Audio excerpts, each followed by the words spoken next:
পিছু হটল বাংলাদেশ জামাতে ইসলামী, যাচ্ছে না উপজেলা নির্বাচনে।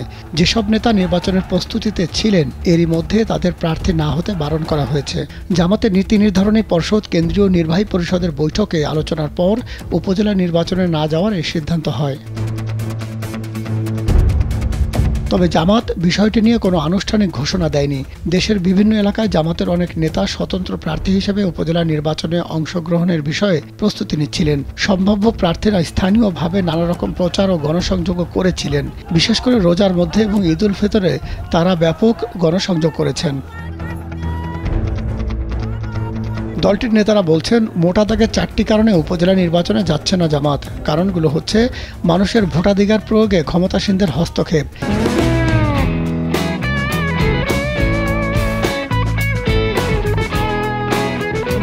বর্তমান নির্বাচনী ব্যবস্থার উপর জনগণের আস্থার সংকট, গণতন্ত্র না থাকা এবং উপজেলা নির্বাচনে অংশ নিয়ে অবৈধ সরকারকে বৈধতা না দেওয়া। জামাতের কয়েকজন প্রার্থী প্রতিবেদককে বলেন, নির্বাচন বর্জনে হঠাৎ এমন সিদ্ধান্ত তৃণমূল নেতাকর্মী ও সাধারণ মানুষের মাঝে নেতিবাচক বার্তা দেয়। আরও আগে সিদ্ধান্ত নেওয়া উচিত ছিল। তবে জামাতের কেন্দ্রীয় নেতাদের সিদ্ধান্ত তারা মেনে নিয়েছেন। জামাত ইসলামের কেন্দ্রীয় সহকারী সেক্রেটারি জেনারেল আব্দুল হালিম মঙ্গলবার কালবেলাকে বলেন, সার্বিক পরিস্থিতি বিবেচনায় উপজেলা নির্বাচন না করার সিদ্ধান্ত নিয়েছে জামাত।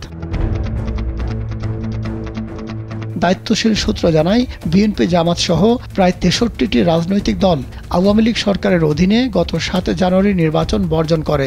বিএনপি এবং চরমোনাই পীরের ইসলামী আন্দোলন বাংলাদেশও উপজেলা পরিষদ নির্বাচনে অংশ নিচ্ছে না। সংশ্লিষ্টরা জানান, ঈদের আগে দলের নীতি নির্ধারণী পর্ষদ কেন্দ্রীয় নির্বাহী পরিষদের বৈঠক ডাকে জামাত ইসলামী। সেখানে উপজেলা পরিষদ নির্বাচনে না যাওয়ার সিদ্ধান্ত হয়। জামাতের নেতারা বলছেন, তারা পর্যালোচনা করে দেখেছেন যে দেশে অবাধ ও সুষ্ঠু নির্বাচনের পরিবেশ নেই। নির্বাচন কমিশন স্বাধীনভাবে ভূমিকা রাখতে ব্যর্থ হচ্ছে। তাছাড়া নির্বাচনের আগেই বিভিন্ন স্থানে জামাতের সম্ভাব্য প্রার্থীদের হুমকি দেওয়া হচ্ছে।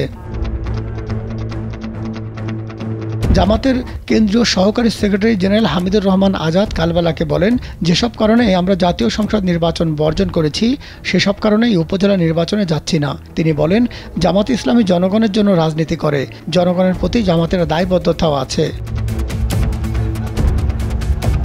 মাহমুদ সোহেল, কালবেলা।